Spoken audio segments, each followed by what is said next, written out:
ರೀತಿಯಾಗಿ ಇದರ ಬಗ್ಗೆ ಸಂಪೂರ್ಣವಾಗಿ ದೂರನ್ನ ನೀಡಿ ಇದರ ಬಗ್ಗೆ ಮಾಹಿತಿಯನ್ನ ಹಿರಿಯ ಅಧಿಕಾರಿಗಳವರೆಗೆ ತೆಗೆದುಕೊಂಡು ಹೋಗಿ ಅವರಿಗೆ ದೂರನ್ನ ನೀಡಿರುವಂತ ಸಾಮಾಜಿಕ ಕಾರ್ಯಕರ್ತರಾಗಿರುವಂತ ಮಂಜು ಅವರು ಇವತ್ತು ನಮ್ಮೊಂದಿಗೆ ಭಾಗಿಯಾಗಿದ್ದಾರೆ. ಅವರ ಹತ್ರ ಕೇಳ್ತಾ ಹೋಗೋಣ ಇದ್ರ ಬಗ್ಗೆ ಯಾವ ರೀತಿಯಾಗಿ ಎಲ್ಲಿಂದ ಆರಂಭವಾಯಿತು ಅನ್ನೋದ್ರ ಬಗ್ಗೆ. ಮೊದಲನೇದಾಗಿ ಕಾರ್ಯಕ್ರಮಕ್ಕೆ ಸ್ವಾಗತ. ನಮಸ್ಕಾರ ಸರ್, ಈ ರೀತಿಯಾಗಿ ಇದು ಎಲ್ಲಿಂದ ಆರಂಭವಾಯಿತು? ಇದಕ್ಕೆ ನೀವು ದೂರನ್ನ ನೀಡಿದ್ರಿ. ಈ ರೀತಿಯಾಗಿ ಭ್ರಷ್ಟಾಚಾರವನ್ನ ಮಾಡಿಕೊಂಡು ಬಂದಿರುವಂತಹ ಈ ಒಬ್ಬ ಸಬ್ ರಿಜಿಸ್ಟ್ರಾರ್ ವಿರುದ್ಧ ನೀವು ಧ್ವನಿ ಎತ್ತುವಂತ ಕೆಲಸವನ್ನ ಮಾಡಿದ್ರಿ. ಇದು ಎಲ್ಲಿಂದ ಆರಂಭವಾಯಿತು? ಈಗ ನಮ್ಮ ಜನತಾ ಟಿವಿ ಇದರ ಬಗ್ಗೆ ಸತತವಾಗಿ ವರದಿ ಮಾಡಿ ಇದಕ್ಕೆ ಫಲಶ್ರುತಿ ಸಿಕ್ಕಂತ ಆಗಿದೆ. ಇದ್ರ ಬಗ್ಗೆ ಏನ್ ಹೇಳ್ತೀರಾ? ಮೊದಲನೇದಾಗಿ ಜನತಾ ಟಿವಿಗೆ ಧನ್ಯವಾದಗಳು ಹೇಳಬೇಕಾಗುತ್ತೆ. ಯಾಕಂದ್ರೆ ನಿರಂತರವಾಗಿ ಭ್ರಷ್ಟ ಅಧಿಕಾರಿಗಳ ವಿರುದ್ಧ ನಿರಂತರ ಪ್ರಸಾರ ಮಾಡಿದ್ರಿಂದ ಇವತ್ತು ಸಸ್ಪೆಂಡ್ ಆಗಿದ್ದಾರೆ ಸತೀಶ್ ಅವರು. ಏನಿದು ವಡೇರಳ್ಳಿಯನ್ನ ಗ್ರಾಮದಲ್ಲಿ ಸರ್ವೆ ನಂಬರ್ 14-47 ಎಕರೆ ಜಾಗ BDAಗೆ ಪೆರಿಪೇಲ್ ಬಡಾವಣೆ 3ಗೆ ಅಕ್ವೈರ್ ಆಗಿರೋ ಲಿಸ್ಟ್ ಅಲ್ಲಿ ಇತ್ತು. ಆದ್ರೂ ಸಹ ಪಾಣಿಲ್ ಎಂಟ್ರಿ ಇದ್ರೂ ಸಹ ಸಬ್ ರಿಜಿಸ್ಟರ್ ಅವರು ಒಂದು ದೊಡ್ಡ ಪ್ರತಿಷ್ಠಿತ ಬಿಲ್ಡರ್ಸ್ಗೆ ವರ್ಗಾವಣೆ ಜೈಂಟ್ ಡೆವಲಪ್ಮೆಂಟ್ ಅಗ್ರಿಮೆಂಟ್ ಮಾಡಿ ವರ್ಗಾವಣೆ ಮಾಡ್ಕೊಡ್ತಾರೆ. ಯಾವುದೇ ಕಾನೂನುಬದ್ಧವಾಗಿ ಅದನ್ನ ವರ್ಗಾವಣೆ ಮಾಡಕ್ಕೆ ಬರಲ್ಲ. ಆದ್ರೂ ಸಹ ಇವರು ಪಾಣಿಲಿ ಅಕ್ವೈರ್ ಆಗಿರೋಂಥ ಜಾಗನ ತಿದ್ದುಪಡಿ ಮಾಡ್ಬಿಟ್ಟು ವರ್ಗಾವಣೆ ಮಾಡ್ತಾರೆ. ನಾವು ಇವ್ರ ಮೇಲೆ IGRಗೆ ಮತ್ತೆ BDAಗೆ ಎಲ್ಲ ಕಂಪ್ಲೇಂಟ್ ಕೊಟ್ಟಿರೋದ್ರಿಂದ ಇವಾಗ ಅವ್ರನ್ನ ಸಸ್ಪೆಂಡ್ ಮಾಡಿದಾರೆ. ಸರ್, ಈ ರೀತಿಯಾಗಿ ನೀವು ಯಾರು ಮಾಡ್ತಿರುವಂತದ್ದು, ನೀವು ಇದನ್ನ ಧ್ವನಿ ಎತ್ತಿದ್ರಿ, ಇದನ್ನ ಹಿರಿಯ ಅಧಿಕಾರಿಗಳವರೆಗೆ ತೆಗೆದುಕೊಂಡು ಹೋದ್ರಿ. ನೀವು ಮಾಡಿರುವಂತ ಸತತ ಪ್ರಯತ್ನಕ್ಕೆ ನಮ್ಮ ಜನತಾ ಟಿವಿ ಕೂಡ ಸಾಥ್ ಕೊಡ್ತು. ಅದರಿಂದಾಗಿ ಈಗ ಈ ರೀತಿಯಾಗಿ ಇವರು ಮಾಡ್ತಾ ಇರುವಂತ ಕೋಟಿ ಹಣದ ಲೂಟಿ ಏನಿತ್ತು ಈಗ ಸದ್ಯ ಎಲ್ಲದಕ್ಕೂ ಕೂಡ ತೆರೆ ಎಳೆದಂತಾಗಿದೆ. ಇದರಿಂದಾಗಿ ಸರ್ಕಾರಕ್ಕೆ, ಇಲಾಖೆಗೆ ದೊಡ್ಡ ಮಟ್ಟದ ನಷ್ಟವಾಗೋದು ಕೂಡ ಉಳಿದಂತಾಗಿದೆ. ಇದ್ರ ಬಗ್ಗೆ ಏನ್ ಹೇಳ್ತೀರಾ? ಮೇಡಮ್, ಇವ್ರು ಮುಂದೊಡ್ದು ಏನ್ ರಿಜಿಸ್ಟರ್ ಮಾಡ್ಸ್ಕೊಂಡು BDAಗೆ ಕೃಷಿ ಜಮೀನ ಕಮರ್ಷಿಯಲ್ ಆಗಿ ಯೂಸ್ ಮಾಡಿ ಬದಲಾವಣೆ ಮಾಡ್ಕೊಡಿ ಅಂತ BDAಗೂ ಸಹ ಒಂದು ಅರ್ಜಿ ಹಾಕಿದ್ದಾರೆ. ಅಲ್ಲೂ ನಾವು ಸ್ಟಾಪ್ ಮಾಡಿಸಿದೀವಿ. ಆದ್ರೂ ಬರೇ ಸಸ್ಪೆಂಡ್ ಮಾಡಿದ್ರೆ ಆಗ್ಬಾರ್ದು. ಸೇಲ್ ಡೀಡ್ ಏನಿದೆ ಆ ಸೇಲ್ ಡೀಡ್ನ ಕ್ಯಾನ್ಸಲ್ ಮಾಡಬೇಕು. ಕ್ಯಾನ್ಸಲ್ ಮಾಡಿದ್ರೆ ಅವೆಲ್ಲ ಒಳ್ಳೇದಾಗುತ್ತೆ ಮೇಡಮ್. ಅದು ಸರ್, ಈ ರೀತಿಯಾಗಿ ಈಗ ನಾವು ಹೇಳಿರುವ ಹಾಗೆ ಎಷ್ಟೋ ಒಂದು ಜಾಗವನ್ನ, ಯಾವುದೋ ಒಂದು ನಮ್ಮ ಆಸ್ತಿಯನ್ನ ಇನ್ನೊಬ್ಬರ ಹೆಸರಿಗೆ ವರ್ಗಾವಣೆ ಮಾಡಬೇಕು ಅಂತಂದ್ರೆ ಎಷ್ಟೆಲ್ಲ ದೊಡ್ಡ ಪ್ರೊಸೀಜರ್ಗಳಿರುತ್ತೆ. ಆದ್ರೆ ಇಲ್ಲಿ ಕೇವಲ ಒಂದು ಆಧಾರ್ ಕಾರ್ಡ್ ಆಧಾರದ ಮೇಲೆ ಇವರು ಏನು ಬದಲಾವಣೆಯನ್ನ ಮಾಡ್ಕೊಟ್ಟಿದ್ದಾರೆ, ವರ್ಗವನ್ನ ಮಾಡ್ಕೊಟ್ಟಿದ್ದಾರೆ ಅಂತ ಮಾಹಿತಿ ಕೂಡ ಇದೆ. ಇದ್ರ ಬಗ್ಗೆ ಮೇಡಮ್, ಇದ್ರಲ್ಲೇನು ವಿಪರ್ಯಾಸ ಅಂದ್ರೆ ಪಾಣಿಲಿ ಖಾತೆದಾರರೇ ಇಲ್ಲ. 60 ಜನ ಬಂದು ರಿಜಿಸ್ಟರ್ ಮಾಡ್ಕೊಡ್ತಾರೆ, ಬಂದು ಇವ್ರು ಜೈಂಟ್ ಡೆವಲಪ್ಮೆಂಟ್ ಅಗ್ರಿಮೆಂಟ್ ಮಾಡ್ಕೊಡ್ತಾರೆ. ಬರೀ ಆಧಾರ್ ಕಾರ್ಡ್ ಅಲ್ಲಿ ಬಂದು ರಿಜಿಸ್ಟರ್ ಮಾಡ್ಕೊಡ್ತಾರೆ. ಇವ್ರು ಯಾರು ಅಂತ ಅನ್ನೋಕೆ ವಂಶವೃಕ್ಷನೂ ಇಲ್ಲ. ಅದು ಸಹ ಜೈಂಟ್ ಡೆವಲಪ್ಮೆಂಟ್ ಅಗ್ರಿಮೆಂಟ್ ರಿಜಿಸ್ಟರ್ ಮಾಡ್ಕೊಡ್ತಾರೆ. ಹೆಂಗ್ ಮಾಡ್ಕೊಟ್ರು? ಪಾಣಿ ಸಹ ಎಡಿಟ್ ಮಾಡಿದ್ದಾರೆ. ನಾವು ಕೇಳಿದ ಸಬ್ ರಿಜಿಸ್ಟರ್ ಹೆಂಗ್ ಮಾಡ್ಕೊಟ್ರೆ ಮಾಡ್ಬೋದು ಅಂತಾರೆ. ಯಾವ ರೀತಿ ಮಾಡ್ತಾರೆ? ಕಾನೂನು ಆಧಾರನೇ ಇಲ್ಲ. ಮಾಡ್ಬೇಕಾದ್ರೆ ಎಡಿಟ್ ಮಾಡಿದ್ದಾರೆ ಪಾಣಿನ. ಸರ್, ಈ ರೀತಿಯಾಗಿ ಸರ್ಕಾರದಲ್ಲಿ ಒಂದು ಅಧಿಕಾರದಲ್ಲಿ ಕೂತು ಇಷ್ಟು ದೊಡ್ಡ ಮಟ್ಟದಲ್ಲಿ ಇವ್ರು ಲೂಟಿ ಮಾಡ್ತಾ ಇದ್ರು ಕೂಡ ಇಷ್ಟು ದಿನ ಯಾರಿಗೂ ಗೊತ್ತೇ ಆಗ್ದಿರೋ ರೀತಿಯಲ್ಲಿ ಯಾವ ರೀತಿಯಾಗಿ ಮಾಡಿದ್ರು ಸರ್? ಮೇಡಮ್, ಏನಿದು ಕಂದಾಯ ಸಚಿವರು ಕೃಷ್ಣ ಬೈರೇಗೌಡರಿಗೂ ಸಹ ಗಮನ ತಂದಿದ್ದ ನಾವು.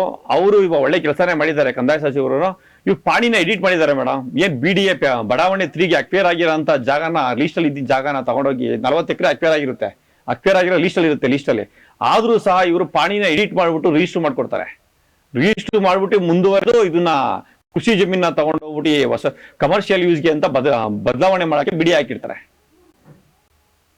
ಸರ್, ಇದು ಬರೀ ಕೆಲವೇ ದಿನಗಳಲ್ಲಿ, ದೂರು ಕೊಟ್ಟ ಕೆಲವೇ ದಿನಗಳಲ್ಲಿ ಇದಕ್ಕೆ ಪ್ರತಿಫಲ ಸಿಕ್ಕಿದೆ. ಕೆಲವೇ ದಿನಗಳಲ್ಲಿ ಅವರನ್ನ ವಜಾಗೊಳಿಸಲಾಗಿದೆ. ನೀವು ಮಾಡಿರುವಂತ ಈ ಒಂದು ಕೆಲಸದಿಂದಾಗಿ ನಿಮ್ಗೆ ಅದಕ್ಕೆ ತುಂಬಾ ಬೇಗನೆ ರಿಸಲ್ಟ್ ಸಿಕ್ತು ಅಂತ ಹೇಳ್ಬೋದು. ಮೇಡಮ್, ಮುಖ್ಯವಾಗಿ ನಿರಂತರವಾಗಿ ಜನತಾ ಟಿವಿ ಪ್ರಸಾರ ಮಾಡ್ತಿತ್ತು, ಅದರಿಂದ ಆಗಿದೆ ಮೇಡಮ್ ಇದೆಲ್ಲ. ಈಗ ಸತೀಶ್ ಕುಮಾರ್ ಅವರ ವಿರುದ್ಧ ಶಿಸ್ತು ಕ್ರಮವನ್ನ ಕೂಡ ಅಧಿಕಾರಿಗಳು ಜರುಗಿಸಿದ್ದಾರೆ ಅನ್ನುವಂಥದ್ದು ಕೂಡ ಹೇಳಲಾಗ್ತಾ ಇದೆ. ಹೌದು ಮೇಡಮ್, ಸಸ್ಪೆಂಡ್ ಮಾಡಿದ್ದಾರೆ. ಈ ಭ್ರಷ್ಟಾಧಿಕಾರಿಗಳು ಇನ್ನ ಇವರೇ ಅಲ್ಲ, ಭ್ರಷ್ಟಾಧಿಕಾರಿಗಳು ಇದ್ದಾರೆ. ಅವ್ರ ವಿರುದ್ಧ ನಿರಂತರವಾಗಿ ಜನತಾ ಟಿವಿ ಇನ್ನ ಪ್ರಸಾರ ಮಾಡಿದ್ರೆ ಅವರೆಲ್ಲ ಮಕರನ್ನ ಬಯಲಿಗೆಳಿಬಹುದು ಮೇಡಮ್. ಇಲ್ಲಿ ಅವರ ಏನು ಅಕ್ರಮಗಳು ಏನೆಲ್ಲ ಇತ್ತು ಇದರ ಬಗ್ಗೆ ಸಂಪೂರ್ಣವಾಗಿ ಪರಿಶೀಲನೆ ಅಧಿಕಾರಿಗಳು ಮಾಡಿದ್ದಾರೆ. ಇಲ್ಲಿ ಯಾವ ರೀತಿಯಾಗಿ ಸಾಕ್ಷ್ಯಾಧಾರಗಳು ಸಂಪೂರ್ಣವಾಗಿ ಇವರು ನಾಶ ಮಾಡ್ತಾರೆ ಅನ್ನುವ ಕಾರಣಕ್ಕೆ ಇವರನ್ನ ವಜಾಗೊಳಿಸಲಾಗಿದೆ ಅಂತ ಹೇಳಲಾಗ್ತಾ ಇದೆ. ಹೌದು ಮೇಡಮ್, ಇವರು ಅಲ್ಲೇ ಇದ್ರೆ ಸಾಕ್ಷ್ಯಾಧಾರಗಳನ್ನ ನಾಶ ಮಾಡೋದು ಆತರ ಮಾಡ್ತಾರಲ್ಲ ಮೇಡಮ್, ಯಾವ ತರ ಕಾಮನ್ ಆಗಿ. ಅದಕ್ಕೋಸ್ಕರ ಅವ್ರನ್ನ ವಜಾ ಮಾಡಿದ್ದಾರೆ. ಮುಂದಿನ ದಿನದಲ್ಲಿ ಸೇಲ್ ಡೀಡ್ ಕ್ಯಾನ್ಸಲ್ ಮಾಡ್ತೀವಿ ಅಂತ ಹೇಳಿದ್ದಾರೆ. ಸರ್, ಅದೇ ಈ ರೀತಿಯಾಗಿ ಹಲವು ದಿನಗಳಿಂದ ಇವರೆಲ್ಲ ಮಾಡ್ಕೊಂಡ್ ಬರ್ತಿದ್ದಾರೆ. ಈ ರೀತಿಯಾಗಿ ಯಾರಿಗೂ ಕೂಡ ಗೊತ್ತಾಗಿರ್ಲಿಲ್ಲ ಇದೆಲ್ಲ ಮಾಡ್ತಾ ಇದ್ದಾರೆ, ಇಷ್ಟು ದೊಡ್ಡ ಮಟ್ಟದಲ್ಲಿ ಇವರು ಲೂಟಿ ಮಾಡ್ತಿದ್ದಾರೆ, ಮೋಸ ಮಾಡ್ತಿದ್ದಾರೆ ಅಂತ ಹೇಳಿ. ನಿಮ್ಮ ಗಮನಕ್ಕೆ ಹೇಗೆ ಬಂತು ಸರ್ ಇದು? ಮೇಡಮ್, ಅಲ್ಲೇ ಮಾಹಿತಿ ಬಂತು, ಹಂಗೆ ಈ ತರ ಮಾಡ್ತಿದ್ದಾರೆ, ಭ್ರಷ್ಟಾಚಾರ ಮಾಡ್ತಿದ್ದಾರೆ. ಈ ಆಸ್ತಿ ಇಲ್ಲದೆ ಸಹ EPID ನಂಬರ್ ಇಲ್ಲದೆ ಹೆಸರು ರಿಜಿಸ್ಟರ್ ಮಾಡ್ತಾ ಇದ್ದಾರೆ, ಮತ್ತೆ ಪಾಣಿಲಿ ಹೆಸರು ಇಲ್ಲದೆ ರಿಜಿಸ್ಟರ್ ಮಾಡ್ತಾ ಇರೋದು ನನ್ನ ಗಮನಕ್ಕೆ ಬಂತು. ಆದ್ರಿಂದ ನಾನು ಅಲ್ಲಿ ಒಂದು RTI ಮಾಹಿತಿ ತೆಗೆದಾಗ ಅಲ್ಲಿ ನೋಡಿದ್ರೆ ಪಾಣಿನೇ ಎಡಿಟ್ ಮಾಡಿ ಇಡ್ತಾರೆ. ಪಾಣಿನ ಎಡಿಟ್ ಮಾಡ್ಬಿಟ್ಟು ರಿಜಿಸ್ಟರ್ ಮಾಡಿರ್ತಾರೆ. ಆ ರಿಜಿಸ್ಟರ್ ಮಾಡೋ ವ್ಯಕ್ತಿಗಳು ಖಾತೆದಾರೇ ಆಗಿರಲ್ಲ. ಅದು 60 ಜನ ಬಂದು ರಿಜಿಸ್ಟರ್ ಮಾಡ್ಕೊಂಡಿರ್ತಾರೆ. ಅವ್ರು ಯಾರು ಏನು ಸಂಬಂಧಿಕರೇ ಏನು ಅಂತಾನೆ ಗೊತ್ತಿಲ್ಲ. ಸಂಬಂಧಿಕರು ಅಂತ ಗೊತ್ತಿಗೆ ವಂಶವೃಕ್ಷ ಹಾಕ್ಬೇಕು. ವಂಶವೃಕ್ಷ ಹಾಕಿದ್ರೆ ಅವ್ರು ಯಾರು ಅಂತ ಗೊತ್ತಾಗುತ್ತೆ. ಮತ್ತೆ ಇವರೆಲ್ಲ ಯಾರು ಉನ್ನತ ತನಿಖೆ ಮಾಡಿದ್ರೆ ಏನು ಅಂತ ಗೊತ್ತಾಗುತ್ತೆ ಮೇಡಮ್. ಇದರೆಲ್ಲ ಒಟ್ಟಾಗಿ 47.28 ಎಕರೆ ಭೂಮಿಯನ್ನ 78 ಭೂಮಿ ಜಮೀನನ್ನ ಇವರು ಬಿಲ್ಡರ್ ಅವರಿಗೆ ರಿಜಿಸ್ಟರ್ ಮಾಡಿದ್ದಾರೆ ಅನ್ನುವಂಥದ್ದು ಕೂಡ ನೀವು ಮಾಡಿರುವಂತಹ ಆರೋಪ. ಹೌದು ಮೇಡಮ್. ಬಿಲ್ಡರ್ಗೆ ಜೈಂಟ್ ಡೆವಲಪ್ಮೆಂಟ್ ಅಗ್ರಿಮೆಂಟ್ ಕೊಡ್ತಾರೆ ಇವರು. ಅದರಲ್ಲಿ 40 ಎಕರೆ ಆಲ್ರೆಡಿ BDA ಬಡಾವಣೆ 3ಗೆ ಅಕ್ಯುಪೇಷನ್ ಆಗಿರೋ ಲೀಸ್ಟ್ ಅಲ್ಲಿ ಇವರು ಸರ್ವೆ ನಂಬರ್ ಇರುತ್ತೆ. ಆದ್ರೂ ಸಹ ರಿಜಿಸ್ಟರ್ ಮಾಡ್ತಾರೆ. ಹೆಂಗ್ ಮಾಡ್ಕೊಡ್ತಾರೆ? ಪ್ರಾಥಮಿಕ ತನಿಖೆಯಲ್ಲಿ ಪ್ರೂವ್ ಆಗಿದೆ ಅವರು ಮಾಡಿರೋ ತಪ್ಪು. ಸಬ್ ರಿಜಿಸ್ಟರ್ ಸತೀಶ್ ಅವರು ಮಾಡಿದ ತಪ್ಪು ಅಂತಾಗಿದೆ. ಅದರಿಂದ ಸಸ್ಪೆಂಡ್ ಮಾಡಿದ್ದಾರೆ ಮೇಡಮ್.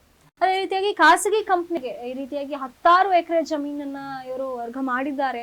ಇವರ ಖಾತೆ ಈ ರೀತಿಯಾಗಿ ಮಾಡಿದ್ದಾರೆ ಸತೀಶ್ ಕುಮಾರ್ ಅವರು, ಸಬ್ ರಿಜಿಸ್ಟ್ರಾರ್ ಅನ್ನುವಂಥದ್ದು ಕೂಡ ಈಗ ಮಾಡಿರುವಂತ ಆರೋಪ. ಹೌದು ಮೇಡಮ್, ಅವ್ರು ಮಾಡಿದ್ದಾರಲ್ಲ. ಸರ್, ಈ ರೀತಿಯಾಗಿ ಇಷ್ಟೊತ್ತು ನಮಗೆ ಸಂಪೂರ್ಣವಾಗಿ ನೀವು ಯಾವ ರೀತಿಯಾಗಿ ಒಂದು ವರದಿಯನ್ನ ಮಾಡಿದ್ರಿ, ಯಾವ ರೀತಿಯಾಗಿ ಇದರ ರೀತಿಯಾಗಿ ದೂರನ್ನ ನೀಡಿದ್ರಿ ಹೈಯರ್ ಅಧಿಕಾರಿಗಳಿಗೆ, ಹಿರಿಯ ಅಧಿಕಾರಿಗಳಿಗೆ, ಇದು ಯಾವ ರೀತಿಯಾಗಿ ಅವರ ಗಮನಕ್ಕೆ ಬಂತು ಅನ್ನೋದ್ರ ಬಗ್ಗೆ ಸಂಪೂರ್ಣವಾಗಿ ನೀವು ನಮಗೆ ತಿಳಿಸ್ಕೊಟ್ರಿ. ಅದಕ್ಕೆ ತಮಗೆ ಧನ್ಯವಾದಗಳು. ನೋಡಿದ್ರಲ್ಲ, ಈ ರೀತಿಯಾಗಿ ಸಬ್ ರಿಜಿಸ್ಟ್ರಾರ್ ಒಬ್ರು ಅಧಿಕಾರದಲ್ಲಿ ಕೂತು ಮಾಡಿರುವಂತಹ ಈ ಒಂದು ಭ್ರಷ್ಟಾಚಾರ ಏನಿತ್ತು ಅದನ್ನ ನಾವು ಜನತಾ ಟಿವಿಯಲ್ಲಿ ಸತತವಾಗಿ ಪ್ರಸಾರ ಮಾಡ್ಕೊಂಡು ಬಂದ್ವಿ. ಇವ್ರು ಮಾಡಿರುವಂತ ಈ ಎಲ್ಲ ಧೋಕಾ ಏನಿತ್ತು ಇದಕ್ಕೆ ಇಂದು ಫಲಶ್ರುತಿ ಸಿಕ್ಕಂತಾಗಿದೆ. ನಾವು ಮಾಡಿರುವಂತ ಈ ಒಂದು ವರದಿಗೆ ಇಂದು ಫಲ ಸಿಕ್ಕಿದೆ. ಹಾಗಾಗಿ ಇದು ಒಂದೇ ಅಲ್ಲ, ಈ ರೀತಿಯಾಗಿ ಹಲವರ ಮುಖ ಇನ್ನು ಮುಂದೆ ಬಯಲಾಗುತ್ತೆ. ಈ ರೀತಿಯಾಗಿ ಯಾವ ಮಟ್ಟದಲ್ಲಿ ಇವರು ಇಳಿತಾರೋ ಆ ರೀತಿಯಾಗಿ ನಾವು ಸುದ್ದಿ ಪ್ರಸಾರ ಮಾಡ್ತಾ ಹೋಗ್ತೀವಿ. ಸಂಪೂರ್ಣವಾಗಿ ಇವರ ಬುಡವನ್ನ ನಾವು ಅಲ್ಲಾಡಿಸುವಂತ ಕೆಲಸವನ್ನ ಮಾಡ್ತೀವಿ.